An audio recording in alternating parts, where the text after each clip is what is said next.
let's get to it. Here we are with the Series 3 headlights on the R33 GTR. As you can see, they're foggy. I found them with some masking tape on there after the first wash, and had to take that off with some brake cleaner.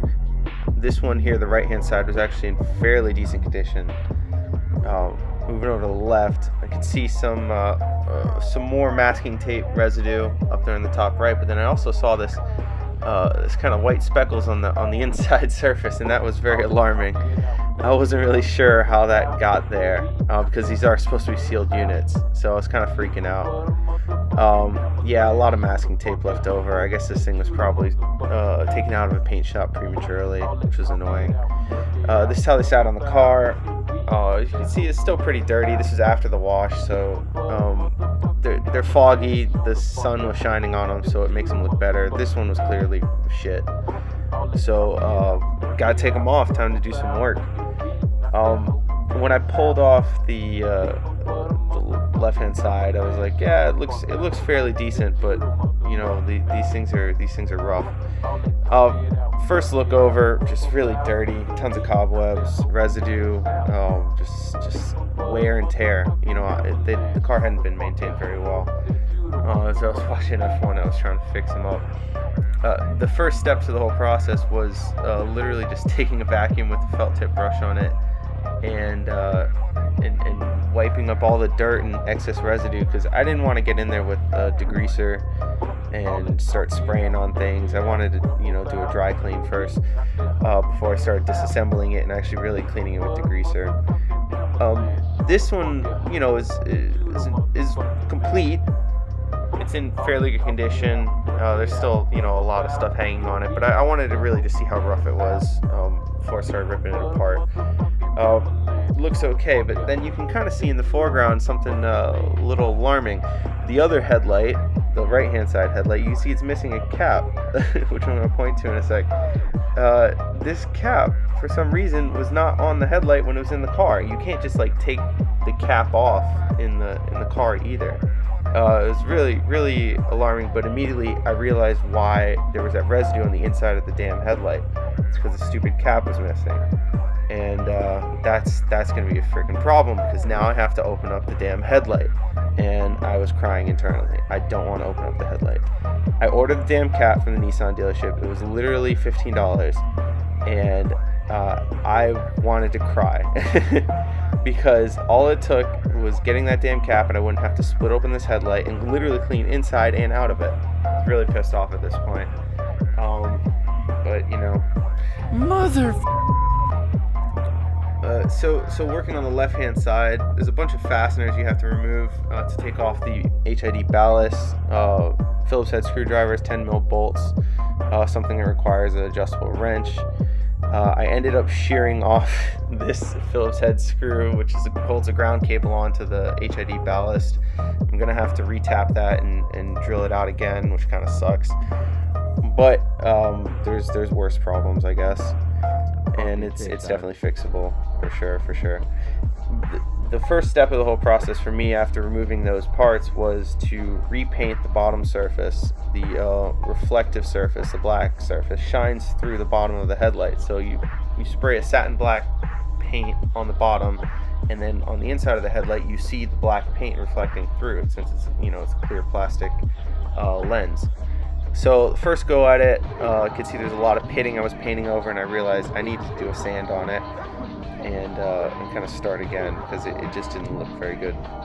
It probably would have looked fine from the inside, but I wasn't really happy with how that looked at the moment.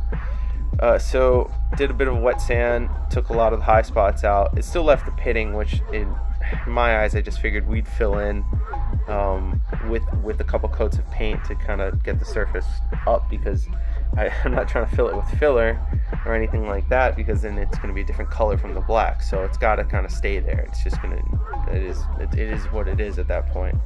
There's really not much else I could do. But it, you know, definitely sanding it gave me a much better surface to work with.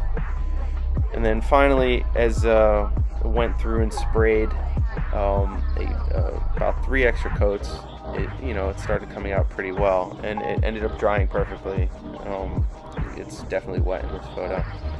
Just wanted to kind of show that. So now let's work on the right hand side. sorry, left hand side. So here's some tips. Follow these tips, pause the video if you want to read through them closely. They are important, and I used every single one of them to take apart this headlight correctly. There's a lot of good videos I used online on YouTube to give me a guideline for this, and most of them worked. Just remember that, you know, if it doesn't work the first time, just go at it again, and less is more in this kind of a situation. So here's a photo I took after I separated the headlight. The reason why I took a photo and not a video is because this was done in a secret laboratory, which I can't actually show you. But here you can see I was able to remove the headlight lens from the headlight and kind of assess the damage on the inside. There was definitely oxidation all over the place. There's water residue, salt residue all over the reflectors, the HID lens, all of that on the inside of the lens. It was just horrible. But I could see, you know, this is all because of the damn cap missing, which I'm still insanely pissed off about. The next step to the whole process is actually taking off this black bezel, which is attached to the lens. You have to remove that from the inside. Funny enough, 2 of the 3 mounting points were actually cracked on this, I think because the fasteners were oxidized to hell and back. So I had to utilize, there's only 2 fasteners left and then one clip on the middle side of it. Here you can see some of the damage on the inside of the lens, the oxidation, the pitting, and it was just a generally rough surface all the way through, and that was from that cap being removed. It just baffles me that someone actually drove with that cap off the car for God knows how long through salty roads, water, snow, who knows what. You can also see the scuffed lower surface, which is that black reflective surface on the bottom of the lens. Here's a better image of the lens now. You could actually still see the residue from this far out, but you notice around the HID light, there's actually this lack of oxidation for some reason. It must have been too hot for it. Not really certain, actually. Alright, now to fast forward. I kind of cheated. I sent the lens out and the good headlight to a detailer locally, and I paid him to buff the shit out of it. I wanted this one to be sanded and buffed on the inside, and the other lens it was pretty good. I just wanted them to go over it on the right hand side. So as we were doing that, I decided I would start prepping the housing for this lens that you see right here. I bought a roll of Butyl from Amazon, the same stuff that comes in at OEM, real nice gooey shit, and I started to apply it to the housing after I cleaned up as much as humanly possible. When you're applying this Butyl, the first thing I did is spread out the old Butyl, so there's still a good amount of it left in there from when I removed the lens. But then when you're applying it, apply liberal amounts. Don't skimp on this, because if there's a hole, water gets in, and if water gets in, you're screwed. Alright, so I put the headlight back in the oven in the secret laboratory, and I reattached the lens, as you can see here, after it was cleaned up by the local detailer. It looks freaking good. I mean, it's not perfect. It's, you know, it's still got some visible marks. You can actually see if the light's reflecting off a certain edge. But I mean, the thing's pretty much crystal clear in comparison to how it was. And my idea is I'm just going to roll with it as you see it. If it starts to, you know, fog up again on the inside, I'm just going to buy one of those headlight replacement kits. That lens replacement kits, I guess, from Japan. They're about 250 pounds for the pair. It's pretty damn good, but you can also see here in this image that it's time to paint that lower black surface, the reflective surface, so to really complete the look. But the lens, I mean, it really did come out pretty damn well. I was pretty impressed. The right hand side lens is pretty much perfect. It looks brand new. So this one doesn't look perfect, but they should match from, you know, looking at the car in the front. It shouldn't be too apparent that they're separate. So one of the things that I had to do when I came home, I got rushed. I had to run home real quick here, and I wasn't able to push down the headlight lens all the way. As you can see, it's kind of lifted towards the inboard edge. This back corner was fully lodged in, and you can see some of the Butyl squirting out, which to me was a good sign, because that's how it looked like from the factory. There was a lot of excess Butyl there. It was sitting really well on the top edge, pretty much. It was just until you got towards the center of the headlight to the inner edge where there was just some separation there. that I needed to close up. So this was the time when I actually used a heat gun, even though you're not supposed to use a heat gun. Locally heated it and then applied the sealing clips, the retainment clips, to pull the whole thing together. And it, it kind of worked. Don't use a heat gun though, because I was still able to fuck small things up with it, and you shouldn't do that. But overall, yeah, I was pretty happy at this point. I was pretty jacked up to get the whole thing back together, and just wanted to rush my way through it. Okay, so we used the heat gun to kind of pull the headlight lens back towards the housing and reattach these clips. The clips actually did a good job while the housing was hot to pull the lens down even further, lining it up exactly how I wanted it. This is the screw that you can't miss on that back edge. You won't be able to pull the lens off if you miss that screw. It screws into the into the lens into a threaded boss, which is pretty goofy because it's plastic. So of course you could strip it very, very easily. So be careful. Oh yeah, all these clips ended up going on pretty well. I ended up burning a piece of the housing with the damn heat gun, and that's me reflecting on my stupidity. Don't do what I did. Try to get this all in the oven at once, and just take your time and keep going over it over and over and over again until it's as good as it can be. And then you'll be way better off than what I am here. It came out pretty damn well, but it could have been a lot better. That's for damn sure. But yeah, reflecting on this lens, man. I mean, this guy was a freaking miracle worker, Helen Keller style. It was pretty crazy.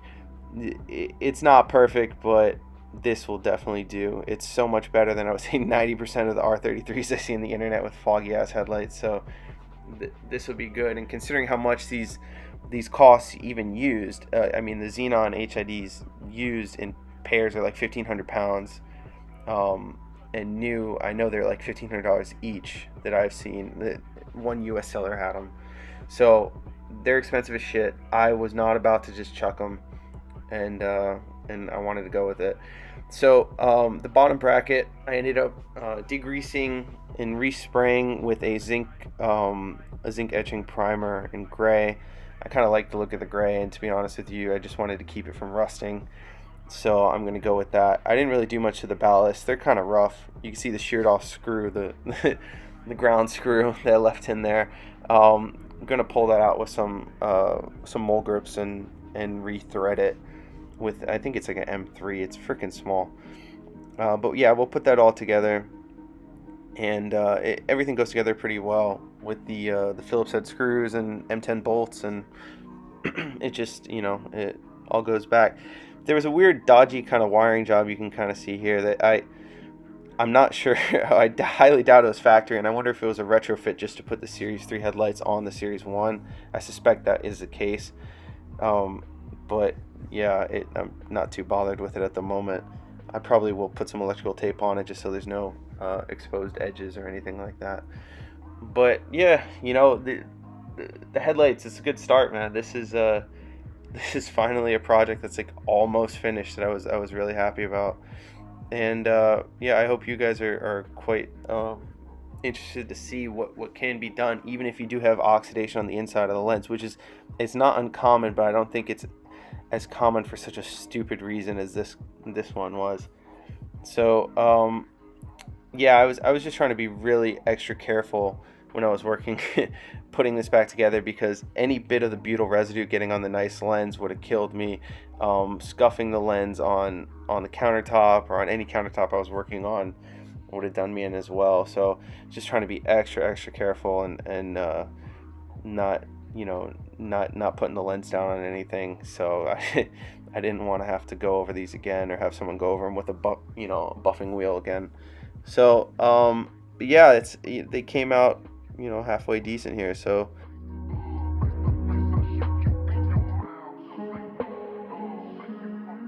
here's another view of that cap. I mean, just don't drive without these damn caps on the car. It's very important. It's not discontinued. It's the same one on the R34. Just go pick it up if you're missing it. Don't be a fucking idiot, basically.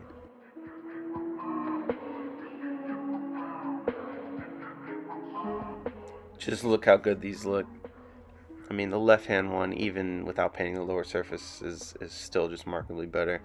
You can actually see some signs of the oxidation on the reflector there by the projector.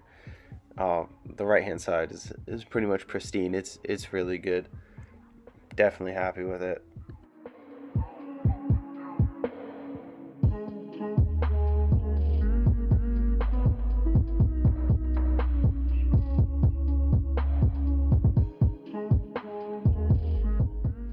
Here's a side-to-side comparison between the two, so you can kind of see there's a slight difference, but you know, in a dim light it looks very, very similar, which is good. That's what I wanted. Yeah, the last step of the process was to repaint the lower reflective surface on the left-hand side lens. So I masked the whole thing up, sprayed down the same paint, scuffed it up just like I did the right-hand side. Try to do as best I can here. Really, there's not much else you could do with all that pitting. I can't fill it in, so just need to kind of take the high spots out and try to get it as even as possible, and that was the process that I was undertaking here for sure.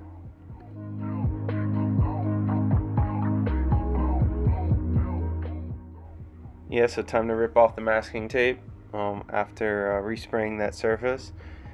Got it. I think I did a pretty good job masking the whole thing up. Just take your time when you do that, because if you get any holes, you don't want any paint getting onto the lens, you know. So just treat it as a delicate matter for sure, and it'll come out pretty well.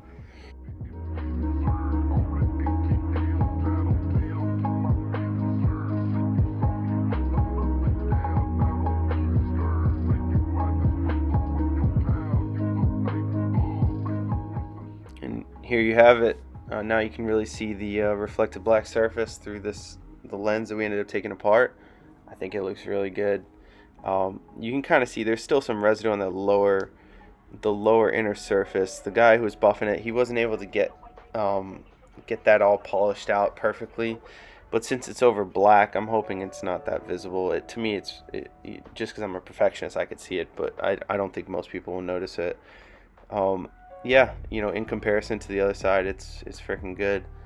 I mean, it really is a huge improvement, one that I didn't think was actually possible when I first started it. I thought I was really going to have to go for the lens kit, and with the 60-pound buff job and some hard work, I guess, over about a 2-week span, I think we were able to salvage them. Really was. And now it's something that can go right back on the car, ready to roll.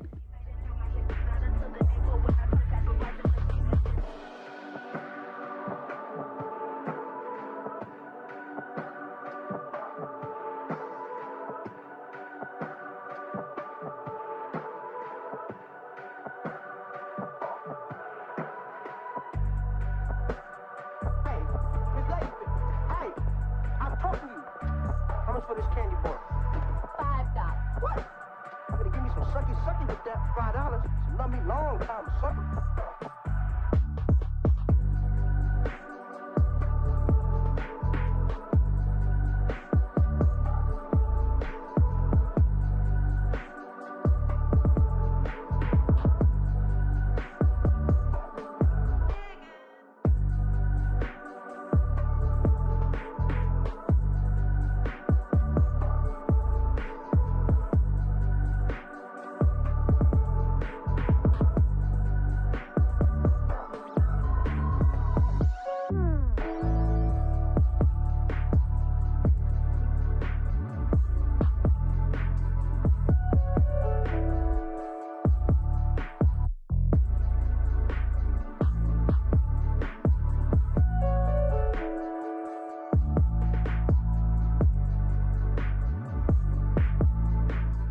I need a drink.